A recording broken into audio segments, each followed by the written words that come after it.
এই হালকে রেস্টুরেন্ট থেকে বের করে দিয়েছিল। 6 মাস পরে সে কি করেছিল জানো? তুমি গরিব হতে পারো, কিন্তু আমার কাছে লাভ। তোকে রাজরানীর মতো রাখবো একদিন। এখানে খেতে পারলে কত ভালো হতো। চল আজকেই ঢুকি। এই জায়গা গরিবদের জন্য না, বের হও। আমার বউকে অপমান, এই হোটেল একদিন আমার হবে। কিন্তু এত টাকা কোথায় পাবো রে? বিশাল লড়াই, ব্রুস লি বনাম জেকিউ প্রাইস, 100 কোটি টাকা।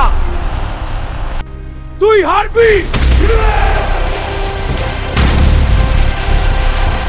উইনার!